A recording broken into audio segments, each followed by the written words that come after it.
Meus alunos, mais uma vez, a gente aqui dando continuidade ao nosso curso técnico, né? O componente curricular continua sendo operações imobiliárias e a gente começa a tratar de temas bem técnicos já, né? Nesse estágio que a gente se encontra, tá? Na aula passada, deixei bem claro que o disciplinamento da profissão em relação à conduta profissional, ela realmente está alicerçada em uma lei específica, né, que é a Lei 6530/78, mas o trato comercial, né, ele possui um disciplinamento já que repousa sobre o Código Civil, né, a Lei 10.406 de 2002, né, que entrou em vigor em 2003. Então, é natural que a gente tenha que realmente se debruçar sobre a legislação, tá? Não tem como afastar essa necessidade de ir até esse conteúdo técnico e que muitas vezes repousa em letra de lei, tá certo? Então, professor João Fernando, a gente começa aqui mais um novo capítulo do nosso estudo rumo a concluir, né, esse componente curricular tão importante do curso técnico de transações imobiliárias, tá bom? Então, vamos lá que tem muita coisa para ver, tá? Então, gente, olha só, a legislação que trata, né, da corretagem, nesse ponto aqui que a gente está mostrando para os senhores, já é uma corretagem em sentido amplo, tá certo? Porque ele não fala que é da corretagem imobiliária, mas de todo e qualquer tipo de corretagem que se possa identificar, principalmente aquelas que encontram respaldo em legislação específica, tá? Na sua criação, né? Como o corretor de bolsa de valores, o corretor de imóveis, o corretor de seguros, todos esses têm uma lei própria tratando sobre a matéria. Então, vamos pelo começo. Então, primeiro, a parte comercial, ela, ou seja, do exercício diante do consumidor ou do tomador do seu trabalho, ele parte da legislação agora do Código Civil, tá? Então, os artigos 722 até os 729, eles acabam por reter e disciplinar algumas situações que a gente precisa adequar cada caso a caso para que não haja nenhum tipo de ruído, tá certo? Então, são poucos artigos, mas são artigos, assim, na minha opinião, bem densos, porque não falam especificamente da corretagem imobiliária, então a gente precisa adequá-los à nossa realidade. São úteis e são utilizáveis esses artigos realmente, mas precisa adequar, tá bom? Então vamos a eles.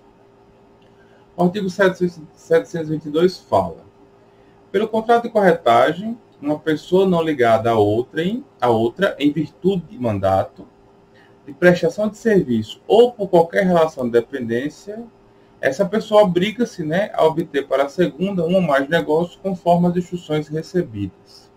Primeiro ponto.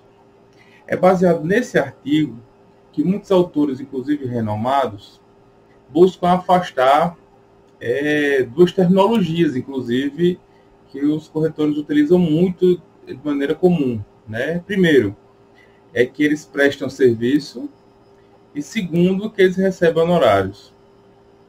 Segundo a teoria clássica, né? E esses autores clássicos, eles afastam, inclusive, as duas coisas, né?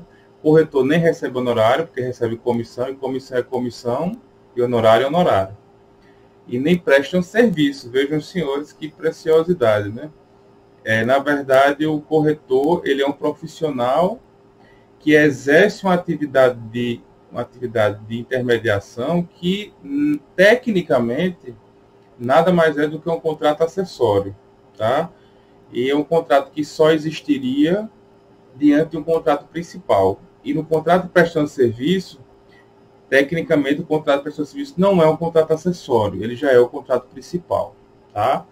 Eu tento abordar muito bem esse tema mais para frente um pouco, quando eu trato de contrato de corretagem. Vejo os senhores que nessa modalidade EAD eu vou ter a oportunidade de me debruçar com muito mais retidão e riqueza de detalhes em relação ao contrato de corretagem. É incrível reconhecer isso, mas é a mais pura verdade, porque a gente começa a construir com muita tranquilidade, sob o ponto de vista de dedicação, né, a temas que vão surgindo e você não consegue deixar de comentá-los, né?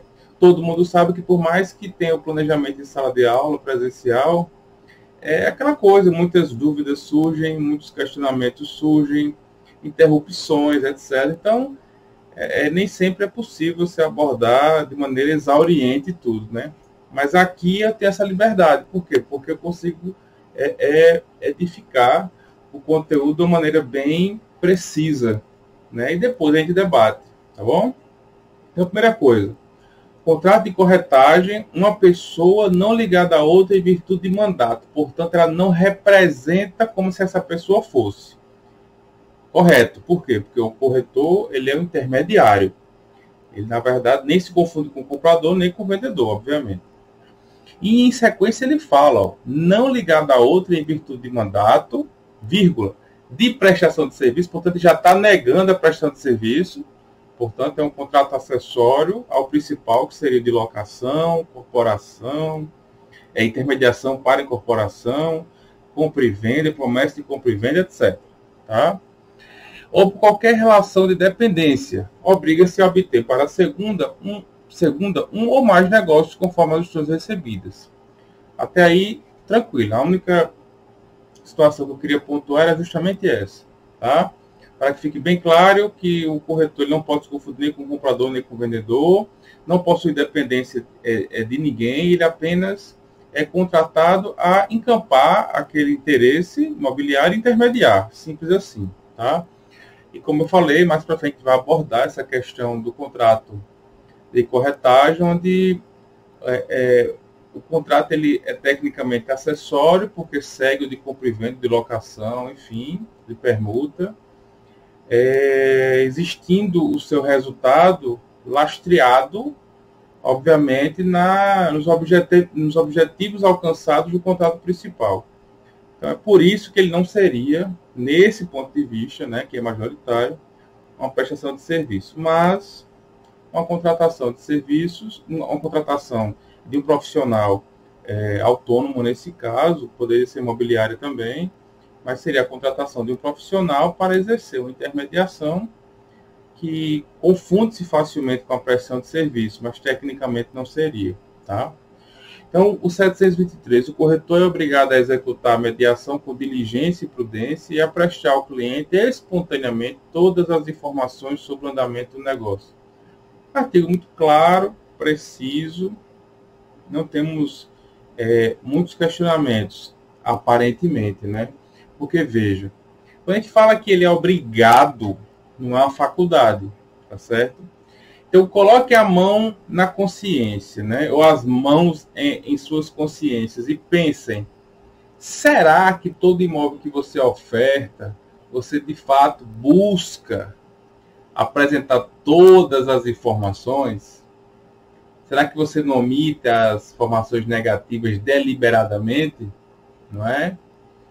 Esse ponto eu chamo a atenção porque é um dos artigos mais invocados judicialmente, tá? Porque o parágrafo único desse artigo diz, sob pena de responder por perdas e danos, portanto, dano material, né, econômico, né, o corretor prestará ao cliente todos os esclarecimentos acerca da segurança ou do risco do negócio, das alterações de valores e de outros fatores que possam influir nos resultados da incumbência.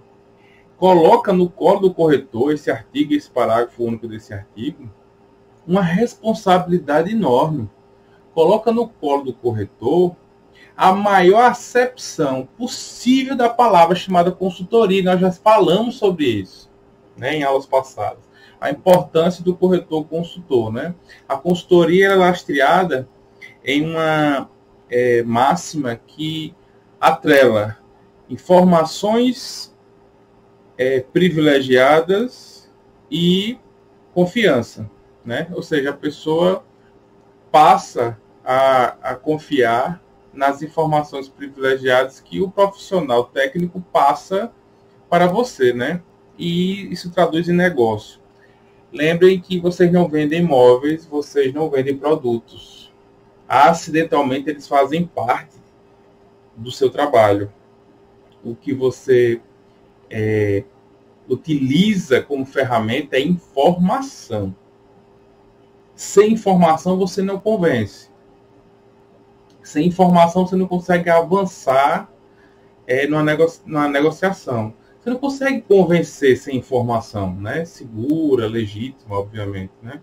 Então, esse parágrafo único aí do 723 passou a responsabilizar diretamente o corretor de imóveis por informações mal prestadas, informações negligenciadas, informações que deliberadamente o corretor deveria saber e omitiu-se. Isso pode gerar um problema lá na frente. Muito cuidado com isso. Hoje, volto a dizer, judicialmente é um dos artigos mais invocados, tá? Aqueles que são mais utilizados, tá? Então, cuidado na hora de omitir que a rua alaga. Cuidado na hora de omitir que não tem problema imóvel. Cuidado na hora de omitir informações que você é sabedor, né?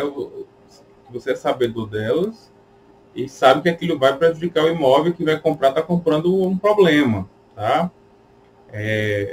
Isso aconteceu recentemente, né? Aqui em Maceió, né? Todo mundo sabe daquela história, né? Do bairro do Pinheiro. Na verdade, são 5 bairros, né? Mutange, Levada, Vergel, Pinheiro, que por conta daqueles poços, né? De Salgema, né? Que a Braskem explora há mais de 30 anos, houve um problema seríssimo, tendo que realocar 20 mil pessoas, né? Então, assim, é importante que vocês entendam que alguns empreendimentos foram lançados lá. E foram lançados os corretores sabendo que a área estava judicializada, né? Então, é importante tomar cuidado com isso. Tá? Estou vendo muita gente aí com a mão na cabeça. Tá? Honestidade é fundamental. É muito bom e faz bem, viu? 724. A remuneração do corretor, se não estiver fixada em lei nem ajustada entre as partes, será arbitrada segundo a natureza do negócio e os usos locais. Bom, o artigo 724, eu volto a lembrar, os senhores, que aqui, o artigo 722 até o 729 do Código Civil, ele não foi feito só para o corretor de imóveis, ele foi feito para os corretores, todos aqueles que tenham profissões regulamentadas e trabalham com esse tipo de atividade, tudo bem? De profissão, tá? É corretor. Então, a remuneração do corretor, todo mundo está careca de saber que anos a fio utilizaram uma tabela sugerida, né, pelo sindicato e homologada nos conselhos regionais. Em 2018, essa tabela ela foi declarada,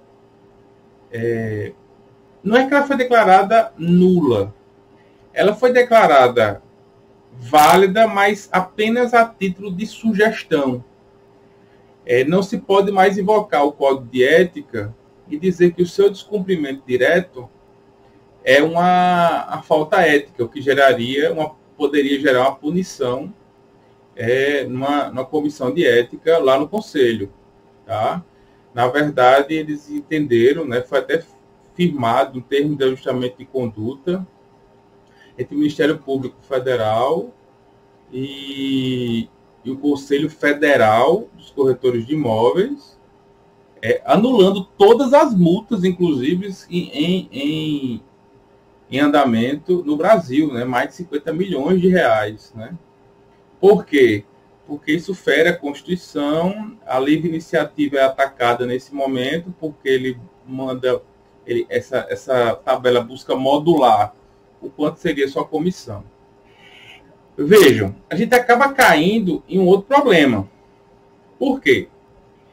Qual vai ser o parâmetro? Na minha opinião, nada mudou. O parâmetro continua sendo o mesmo. Isso só não gera multa. Aí o fato de não gerar multa é que gera um outro problema. Qual o problema? O problema dos corretores que trabalham com valores que atacam a dignidade da profissão, né? Ou seja, comissões vis, né? Comissões de valores irrisórios. Isso realmente é um duro golpe na categoria, certo? Mas o fato de não ter a comissão definida em lei, portanto, a remuneração do corretor, se não estiver fixada em lei, do corretor de imóveis não está fixada em lei, tá? Então, o ajuste entre as partes passa a ser algo bem forte, né? Depois dessa lei que o presidente Bolsonaro sancionou, popularmente chamada lei que desburocratiza, né, da livre iniciativa e tal, ela trouxe, na verdade, um plus, né, um algo a mais. Não para as relações de consumo, tá? Não relações de construtora, etc. Mas nas relações civis, né, puramente civis. Por exemplo, o corretor trabalhando para terceiros, por exemplo, né? Então, móveis de terceiros, é um exemplo. Ele busca hoje dar uma força muito maior aos contratos civis para que se mantenham os efeitos na íntegra do que foi definido entre as partes, tá? Afastar da questão do direito de consumo, que eles entendem que tem norma específica, não poderia chegar nelas, né? Então, é importante o ajuste entre as partes para que a comissão esteja bem estabelecida e possa ser efetivamente paga e cobrada, né? Principalmente. Tá? Ele fala que poderá ser arbitrada segundo a natureza do negócio e os usos locais. É algo que a gente não recomenda. O contrato de corretagem, ele, na minha opinião, é item obrigatório. Tá? Por mais simples que seja, ele é item obrigatório, precisa existir. Tá bom? Então, artigo 725. A remuneração é devida ao corretor uma vez que tenha conseguido o resultado previsto no contrato de mediação, ou ainda que este não se efetive em virtude de arrependimento das partes. Bom, duas coisas aqui, e que eu não vou me alongar muito nesse artigo 725, porque eu trato desse assunto em aula específica quando eu falo do contrato de corretagem. Tá? Vejam, a gente precisa entender o sentido desse artigo. Todo mundo acha que o fato de você ter apresentado um imóvel, intermediado, tirado uma proposta, já lhe dá o direito à comissão. Todo mundo assinou uma proposta e tal. Olha, eu preciso tratar para vocês aqui não somente o que eu tenho convicção. Eu tenho que tratar para vocês aqui aquilo que eu tenho convicção e mostrar o que é que acontece no mundo real. Por que no mundo real? Porque tudo aquilo que gera problema e que é judicializado tem uma decisão. E quando essas decisões se avolumam, ou seja, muitas decisões do mesmo sentido, isso gera o que a gente chama de jurisprudência. E a jurisprudência hoje é o que mantém o resultado jurídico desses processos. Tá? Então, se eu for dar a minha opinião, eu digo aos senhores, sim, deveria ser assim. Assim como proposta e aceitação, é a teoria básica dos contratos. Se quem está comprando oferta claramente, portanto, assina uma proposta de oferta, de pagamento, etc. e tal. Ele e a esposa assinam, nem precisaria, mas digamos para deixar tudo bem amarrado. Ele e a esposa assinam, estão comprando o imóvel. Você, como corretor e seu gerente lá do imobiliário, ou você e seu sócio lá que é corretor, assinam também. E leva essa proposta para o vendedor. O vendedor assina junto com a esposa. Ele assina junto com a esposa. Então, o que acontece? Para mim, ali existiria contrato, certo? Para mim, existiria contrato. Então, a interpretação, na minha opinião, seria essa, porque proposta é aceitação. Não há dúvida quanto à proposta, nem que quem está vendendo aceitou. Não há dúvida. Tá? Mas, quando a gente parte para a judicialização e interpretação desse artigo na jurisprudência, a gente vê um caminho bem mais longo do que esse tão simples que eu acabei de falar. Tá? quando eles passaram a interpretar o que seria esse tal de resultado previsto no contrato de mediação ou contrato de corretagem. Veja, a interpretação deles é resultado útil, tá? E a utilidade do contrato de mediação, ela só se perfecciona, só acontece quando há ou a efetiva transferência à propriedade ou o registro dos contratos de compra e venda, tá? Ou promessa de compra e venda. A gente sabe que registro de contrato é muito caro, ninguém faz, porque é valor declarado, né? Os tabeliões cobram, né, para registrar, entenda, não é reconhecer firme, é registrar, é transferir o conteúdo do contrato para livro cartorário, da efetiva executoriedade aqueles termos, é algo bem mais sério. E é caro o preço de escritura pública, né? Então, assim, poucas pessoas fazem quando um contrato particular, né? Já existe uma evolução, sim, e a outra situação seria a transferência de propriedade, tá? Que não há dúvida, transferiu-se a propriedade, o máximo da utilidade do seu trabalho foi ali identificado, né? Mas veja, a interpretação que está sendo dada é que um contrato particular ele também poderia surtir esse efeito, tá? Uma promessa de compra e venda, por exemplo, né? E não só uma proposta, seria uma promessa de compra e venda, mostrando cláusulas, etc. E tal. Eu não, sinceramente, eu como uma pessoa que gosta de trabalhar com o direito da forma mais objetiva possível, digo aos senhores que particularmente não vejo muita diferença. Da escritura pública em cartório e da transferência de propriedade, já com a alteração na matrícula do imóvel, eu concordo que existe realmente um passo enorme. Mas eu acho que é relativizar demais a atividade e fragilizar demais a atividade do corretor de imóveis nesse momento. Mas preciso informar os senhores que o entendimento majoritário é sim de ou transferência de propriedade ou realização de contrato de cartório, de promessa de compra e venda ou de compra e venda com o devido registro de cartório. Quero apenas anotar que já existe entendimento de que um contrato particular de compra e venda e um contrato particular de promessa de compra e venda sem esse registro já estão avançando nesse sentido de que é algo muito mais bem elaborado do que uma proposta, eu reconheço também, mas o fim e a utilidade eu não acho que seja, tá? Mas eu preciso mostrar para vocês o que de fato acontece no mundo. E o que de fato acontece no mundo é que a utilidade e o resultado do contrato de mediação ele só ocorre ou com a transferência ou com esses contratos, sejam registrados ou não, vai depender do entendimento, que é o que fica valendo, certo? Para você poder ter direito a receber a sua comissão, mesmo que as partes se arrependam. Então, é importante dizer que a gente precisa separar o que é arrependimento, né, e o que é desistência, tá? Então, esse ponto de arrependimento e desistência eu falo mais à frente na aula de contrato de corretagem para os senhores. Tudo bem? Então, remuneração é devido uma vez que tenha conseguido o resultado previsto do contrato de mediação ou ainda que este não se efetive em virtude de arrependimento das partes. Portanto, aqui a nossa luta é para que o corretor trabalhe e receba, mesmo que as partes se arrependam.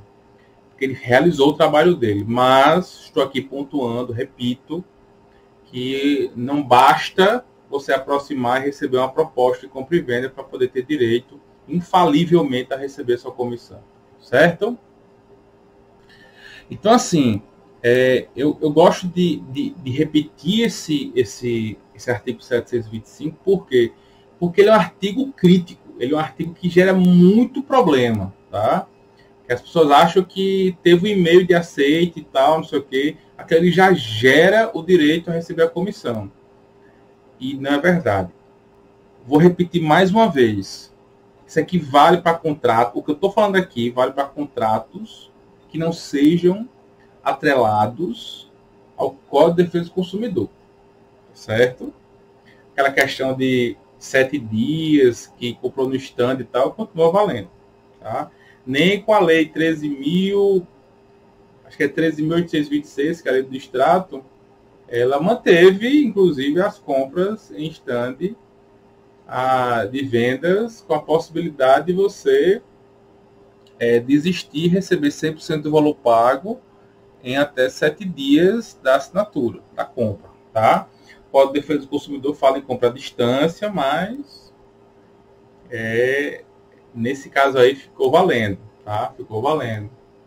Então, é importante notar que o 725 ele tem essas nuances e a gente precisa estar atento. Ou seja, para ter direito à comissão, você tem que dar um passinho além para poder ter esse direito, tá certo? Na aula seguinte, a gente continua tratando dos artigos subsequentes até o 729. Foi um prazer e continue aqui firmes e fortes que a gente caminha bem para um bom desfecho, tá bom? Um abraço.